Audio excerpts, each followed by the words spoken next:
Welcome to the Metaphorosis magazine podcast, your home for beautifully made speculative fiction.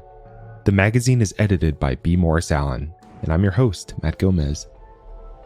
This week's story is The Dragon's Due by Christopher Warden.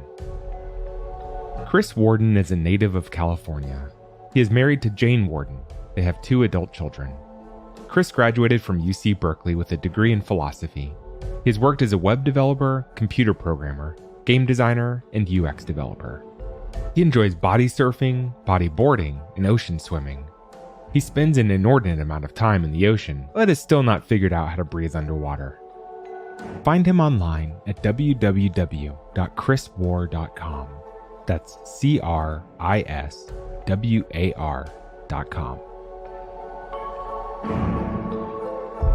Let's jump in.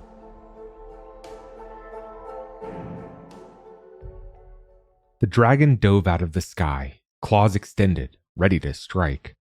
Its scales flashed so brightly in the morning sun that it hurt my eyes.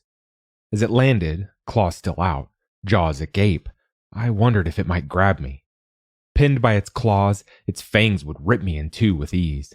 Or perhaps it would roast me alive, the smoke hopefully suffocating me before the flames blistered my skin off.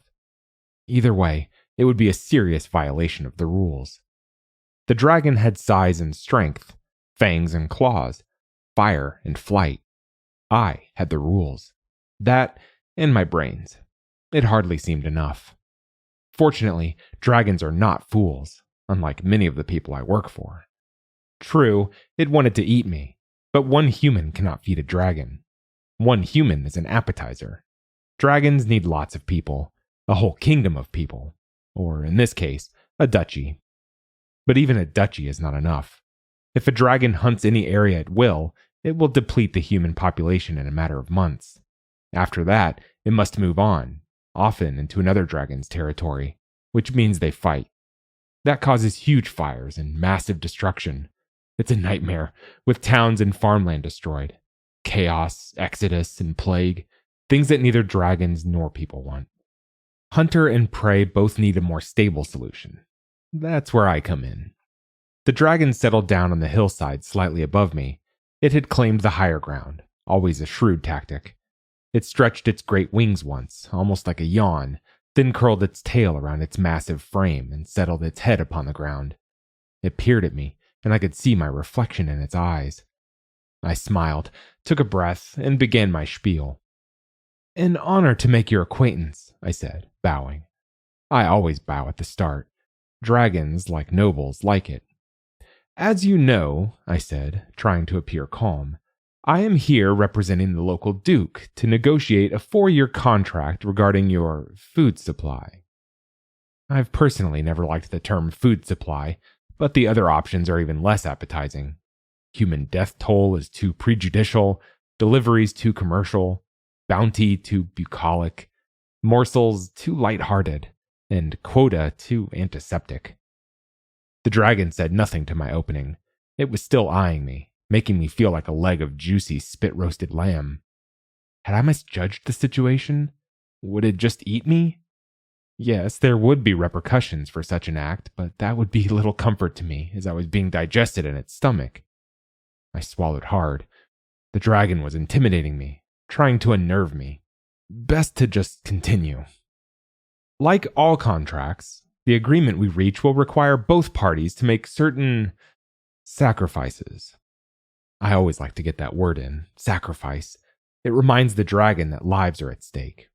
Dragons don't care about human lives, except in terms of quantity, but there's no harm in reminding the dragon that our side does not share its point of view.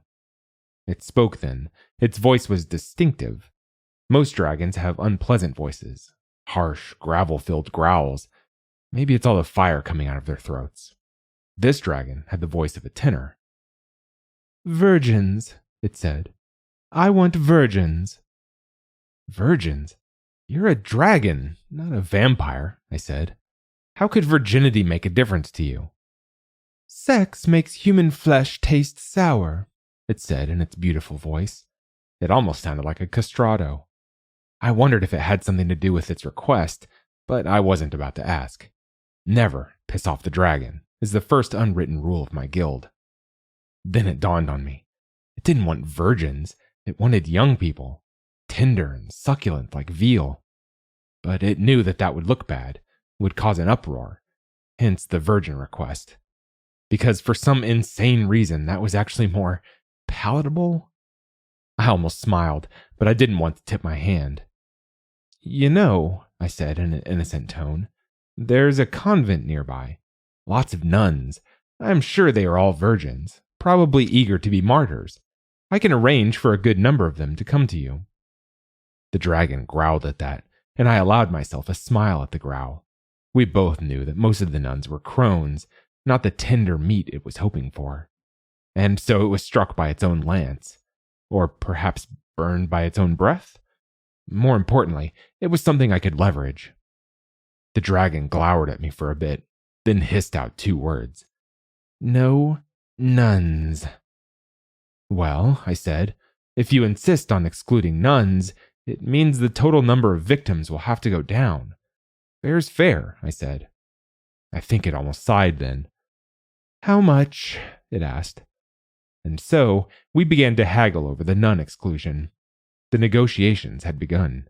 An hour later, I had scored my first victory and saved a dozen lives, which not only felt good, but also netted me as many gold coins. That's how I make money. Every life I save garners me a coin. The guild determines each territory's projected human dragon consumption cost, and the assigned negotiator tries to beat that estimate.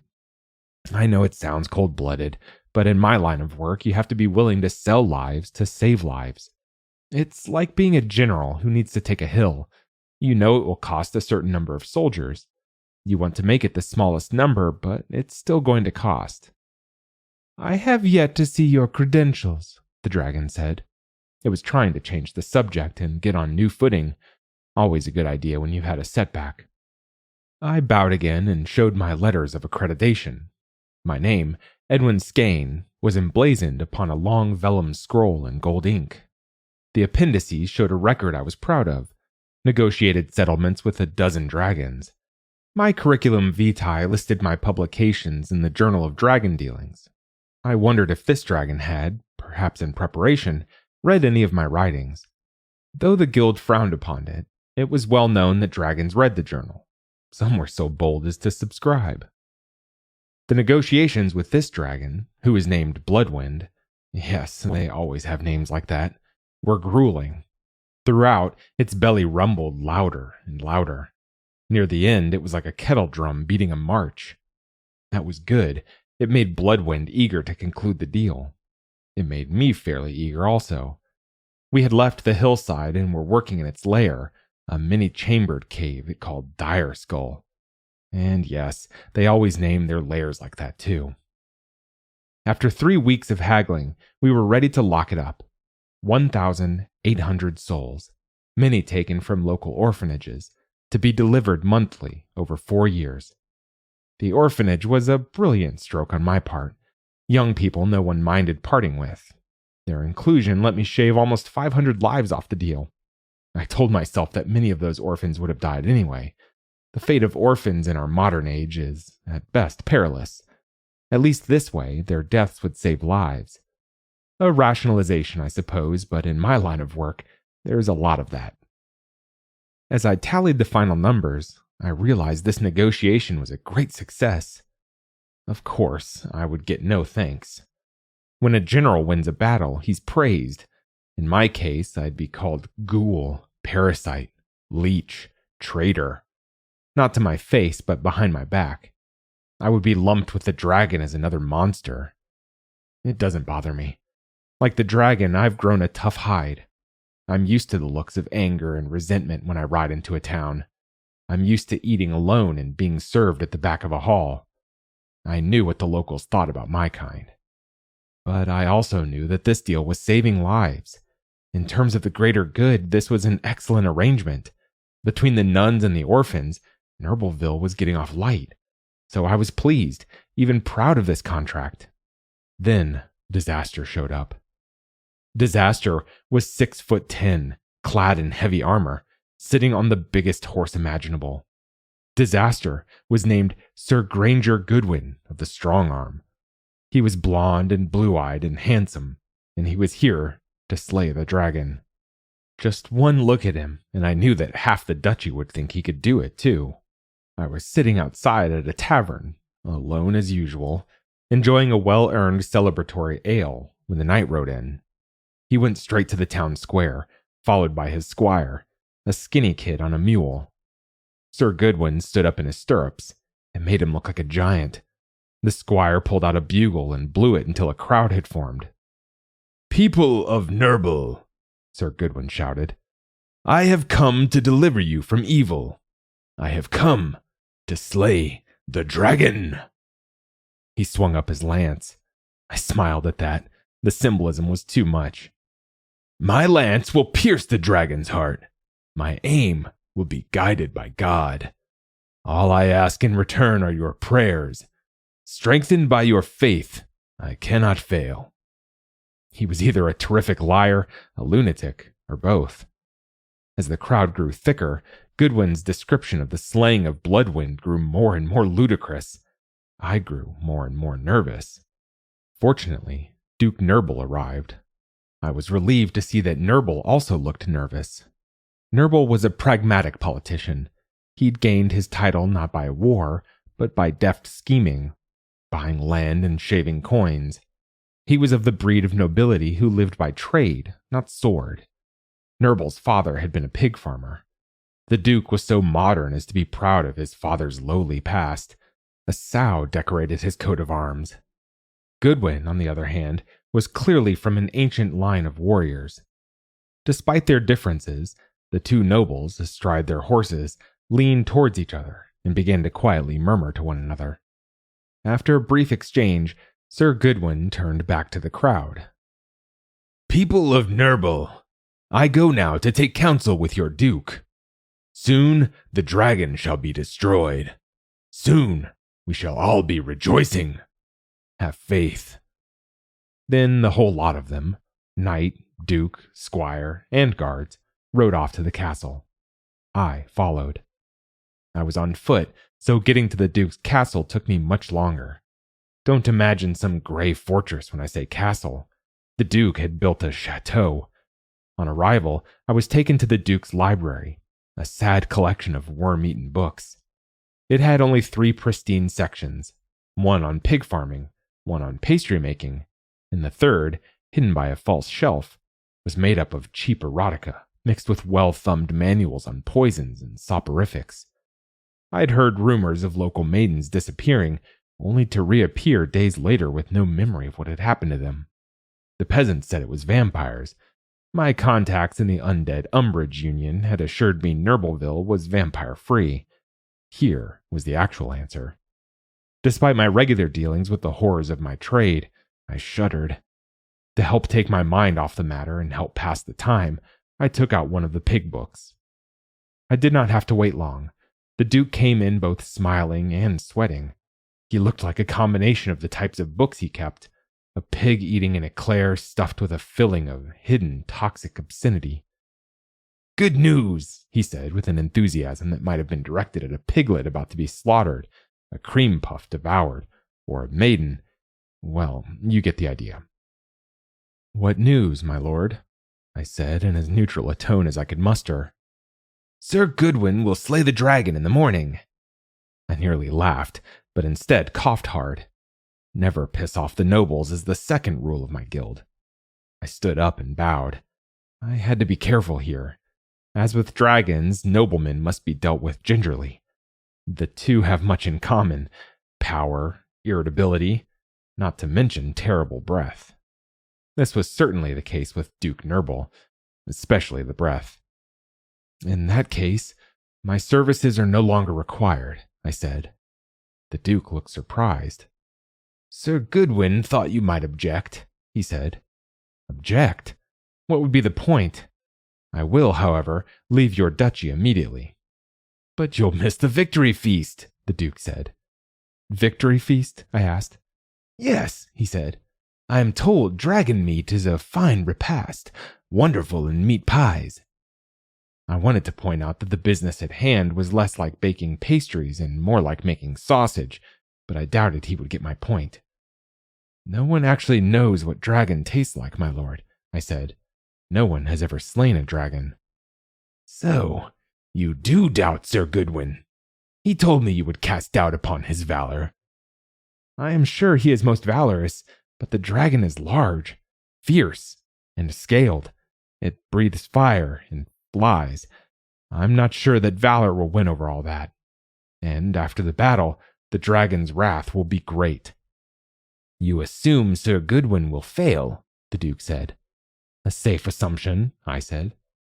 It was Sir Goodwin who defeated that giant to the north, the Duke said. This took me aback a bit. I had heard through my friends in the Behemoth Bargainer's Brotherhood that the giant of Bungbol had been slain. So it had been Sir Goodwin who'd literally killed Robert Rednose's negotiations. Was it possible, I wondered? A giant, while formidable, is no dragon, I said.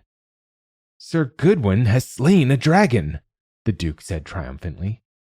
Well, he claims he has. My guild keeps close ties regarding all draconic matters. The consequences of such a deed would have reverberated throughout the kingdom. It did not happen in the kingdom, a new voice interjected. Hunched in the doorway, looking more giant than ever, was Sir Goodwin. He strode in, his spurs chinking, and threw a gauntlet down on the table. For a moment, I thought he was challenging me to a duel, but then I looked more closely at the gauntlet. It was greenish and scaled. Dragon skin. To my credit, I did not gasp. I was on a crusade in the east when I came upon the beast, Sir Goodwin said.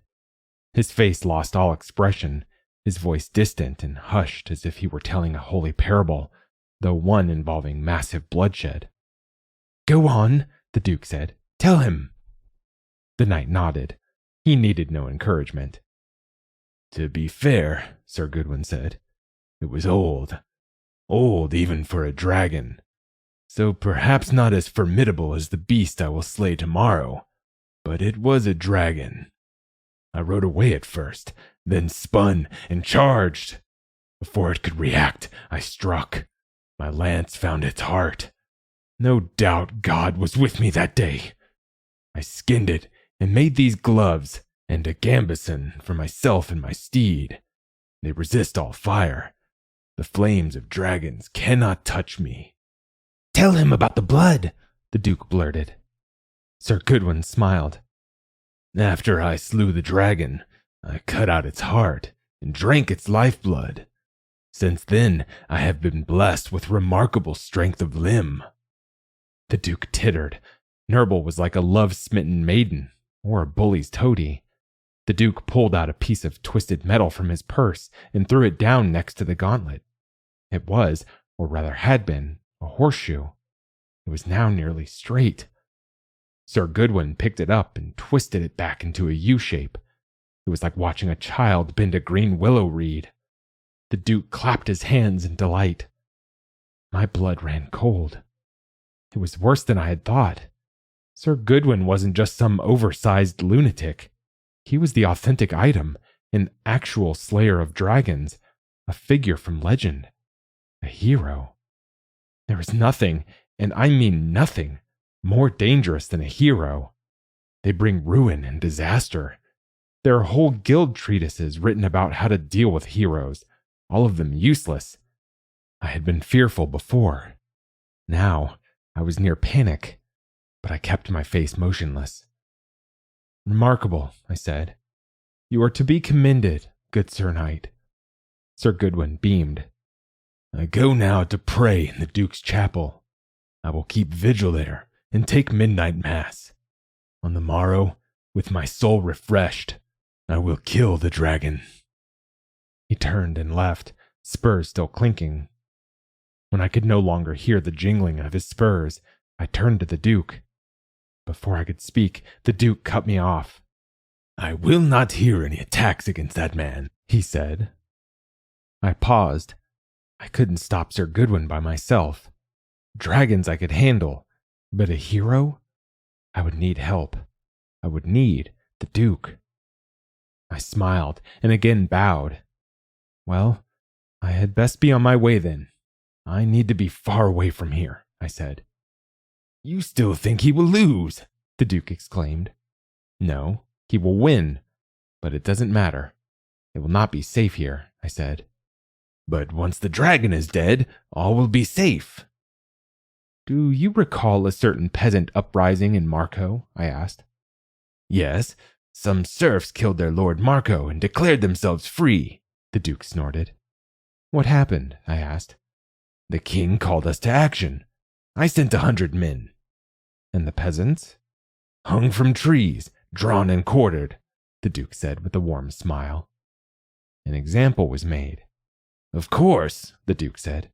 What's this to do with Goodwin? Not Goodwin, rather your realm, and the realms around you. To the south is the Duchy of Rubabar.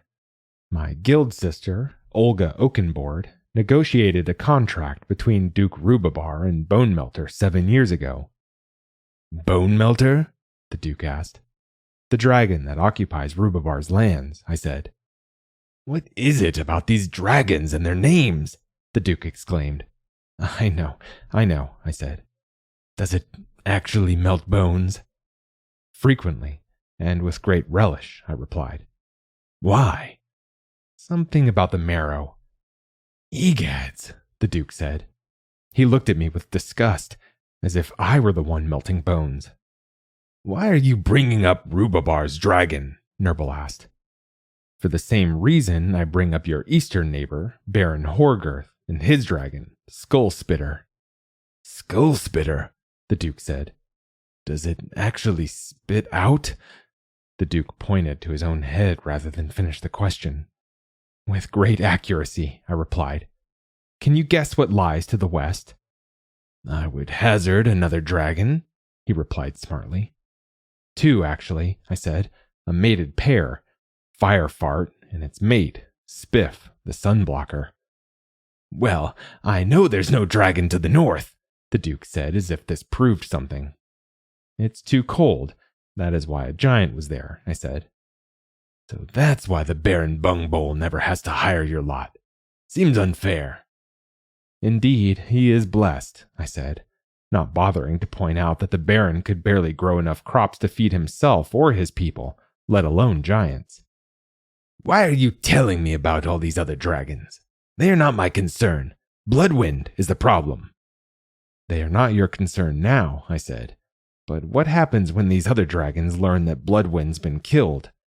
Just like you did with the peasants, they'll set an example. Can Sir Goodwin slay 4 dragons? They will fly here and destroy everything, I said.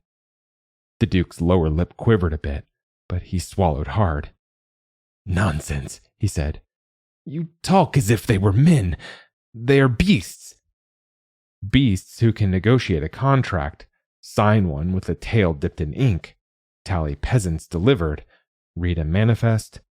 Beasts with long, long memories. You are trying to frighten me, the Duke said. You should be frightened, I said. Piffle! They are beasts! Nothing will happen. I sighed. It was clear the Duke would never come around. The idea of killing the dragon was too appealing. I made a quick calculation.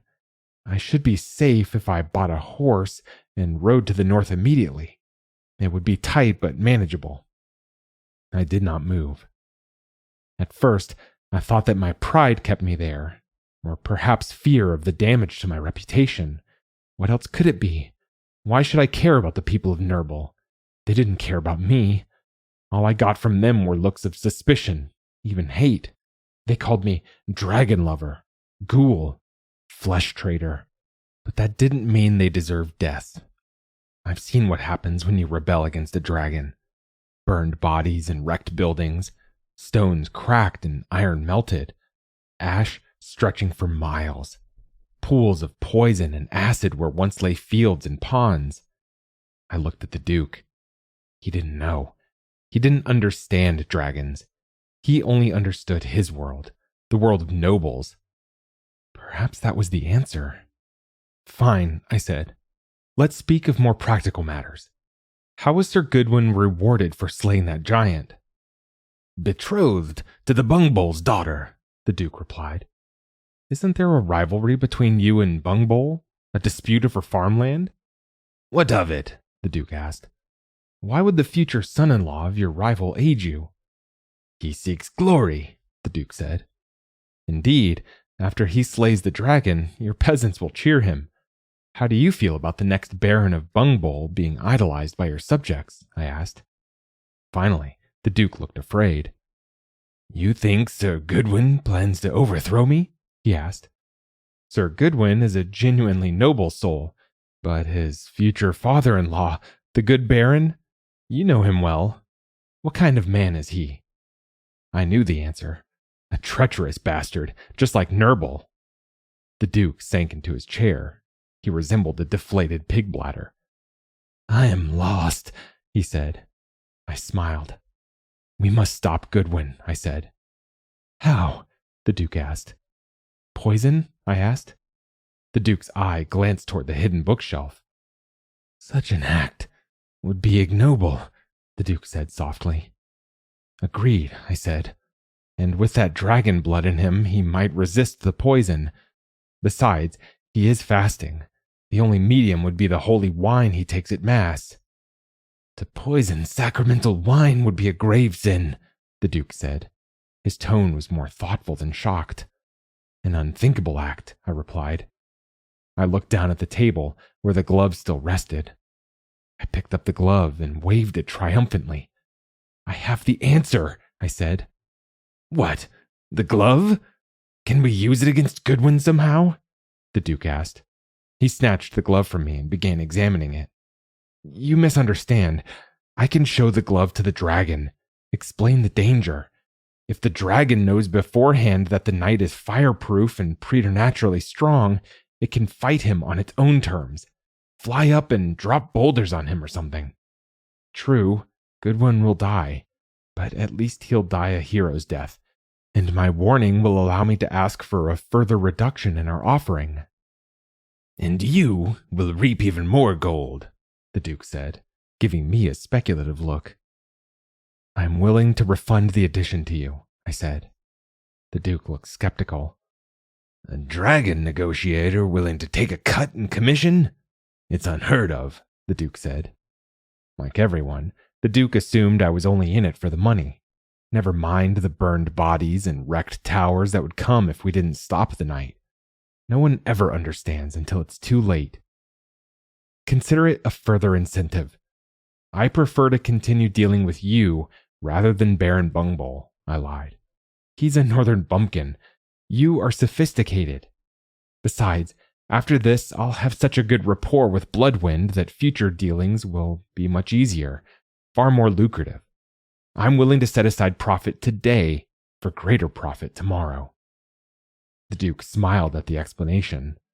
With an overly formal gesture, as if he were bestowing a medal, he handed the glove back to me. Go and keep an eye on the knight, I said.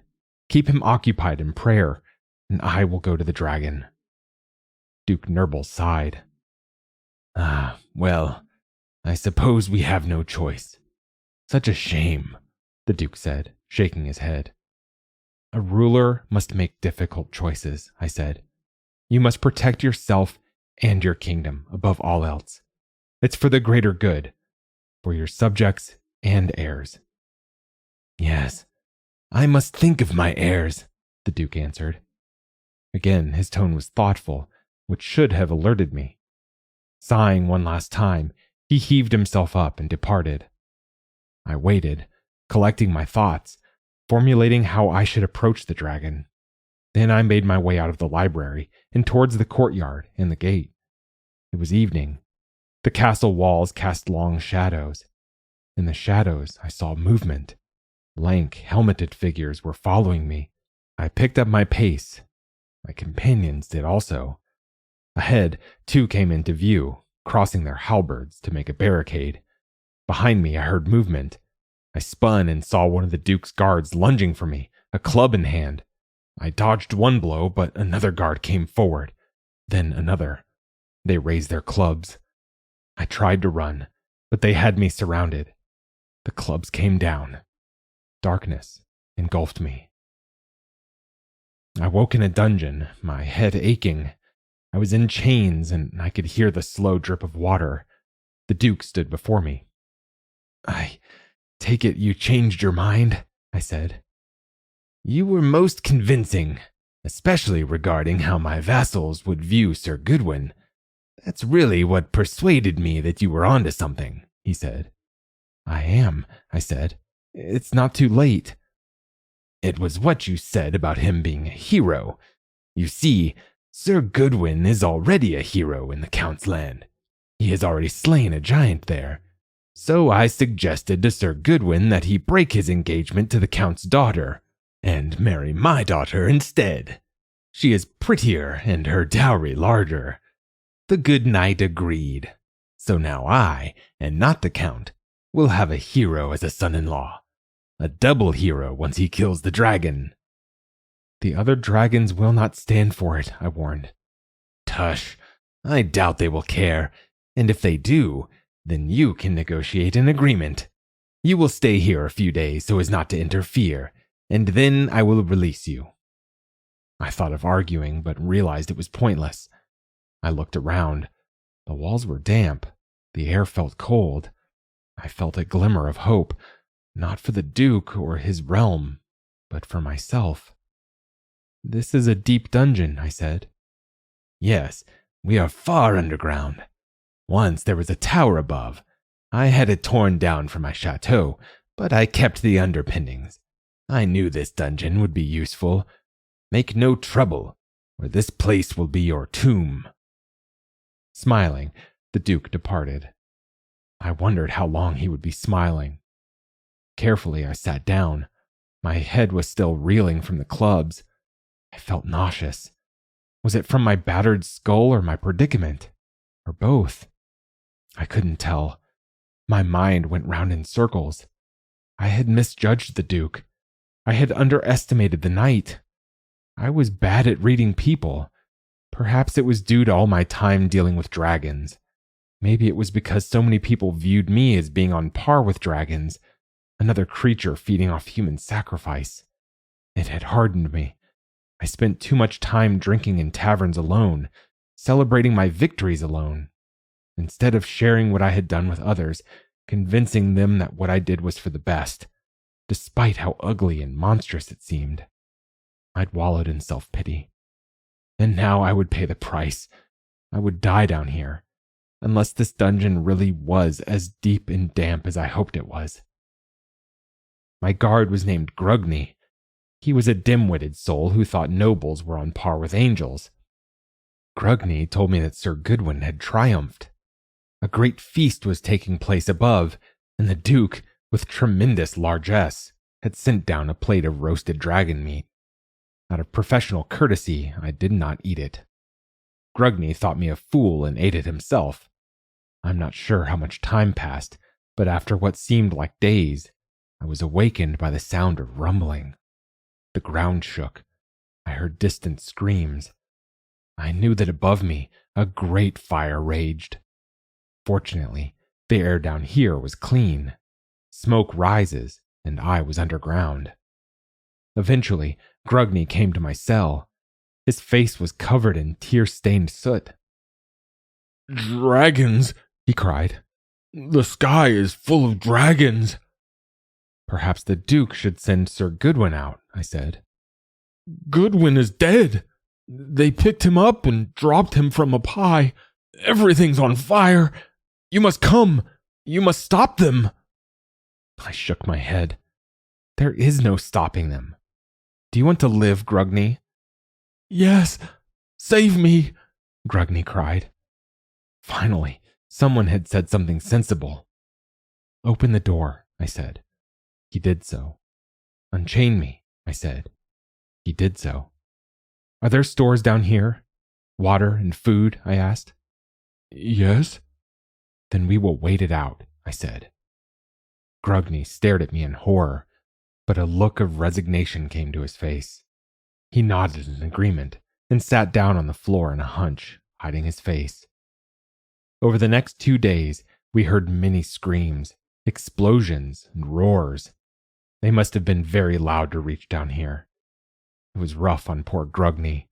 He cowered in a corner of the cell, crying for much of the time. I tried to shut the sound out. I spent as much time as I could recalling all the details I knew about the 4 dragons above. Skull Spitter would be playfully spitting heads at various targets. Bone Melter would be eating hot marrow. And Fire Fart? Well, he had that name for a reason. As to his mate, she would probably be judiciously comparing her current paramour to the other 2 males. I recall the report that Silas Strink had written about Skull Spitter. It noted Spitter as highly intelligent and judicious, even for a dragon.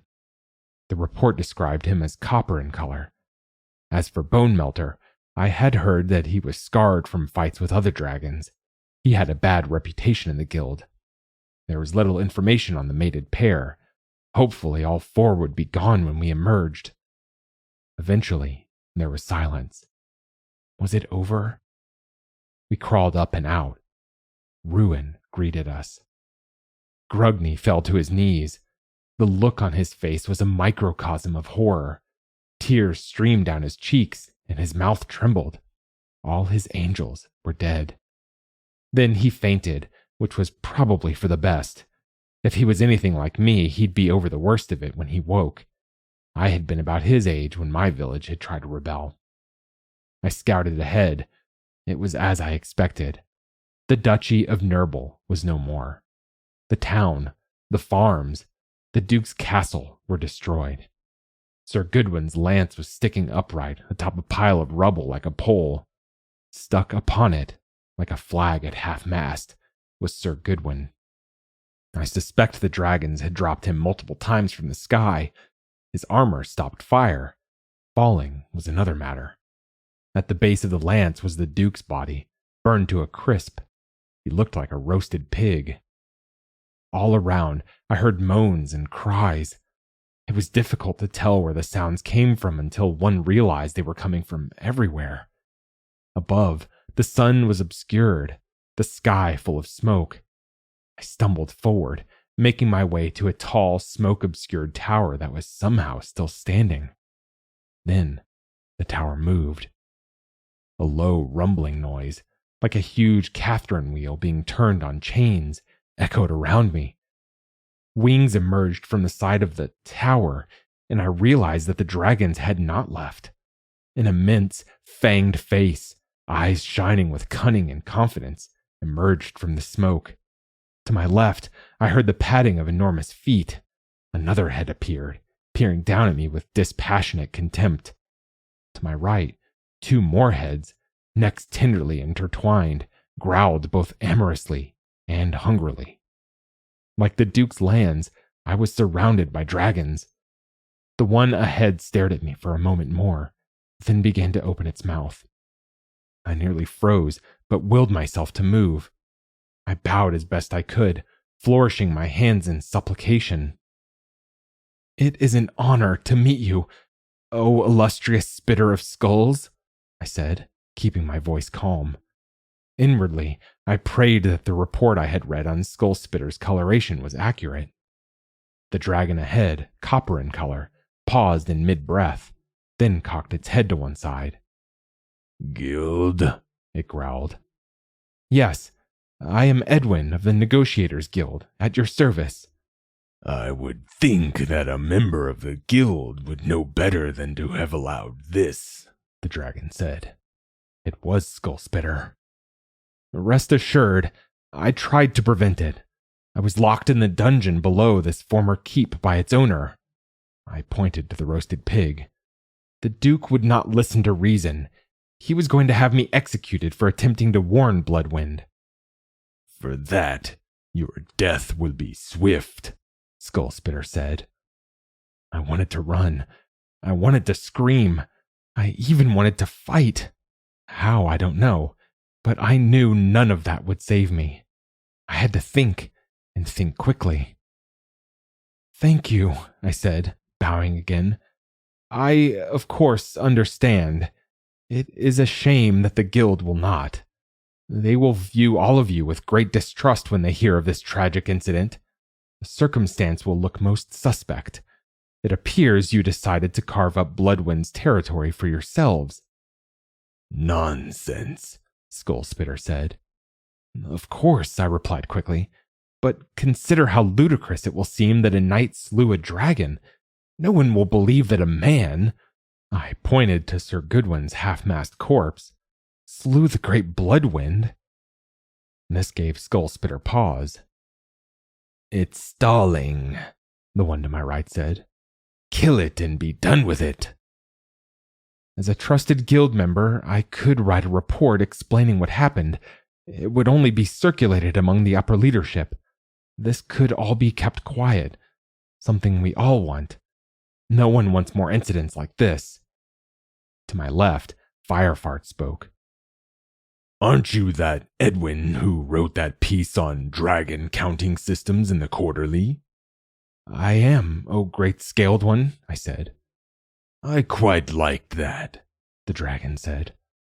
"I've always thought the draconic use of base 8 rather than 10 to be superior," I said. "Of course, after all..." 8 is a power of 2, I interjected hastily. "Exactly," Firefart said, nodding. Dragons love maths. They love gold and eating people more, but mathematics is a close third. "You should do a study on egg combinatorics," Firefart said speculatively. "I am planning one, actually," I lied. "Should I survive?" Ahead of me, Skullspitter's head lowered and came close to me. "Now I remember you. You negotiated a contract for my niece a few years ago. She said you were quite good." "Your niece is as nearly discerning as you, O great spitter of heads." I bowed my own head as I spoke. "She is clever," Skullspitter said proudly. Male dragons are often more fond of their nieces and nephews than their own supposed offspring. This is due, no doubt, to the overly amorous nature of female dragons, but I did not say this. Never piss off the dragon. "Well, what do the rest of you think?" Skullspitter asked. "Remember, my lord, you will need to negotiate this new territory between you, not to mention new contracts with the respective humans in your expanded territories. There will also need to be a master contract with the guild," I said. With each tedious item I listed, I could see the dragons almost wince. They hate such details. "Oh, spare him. Firefart will be mopey if he doesn't get that piece on egg maths."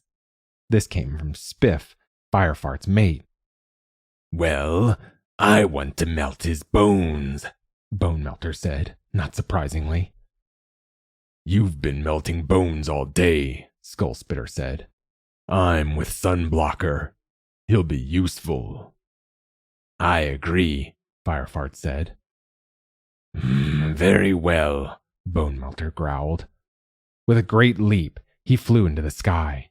The gust nearly knocked me over.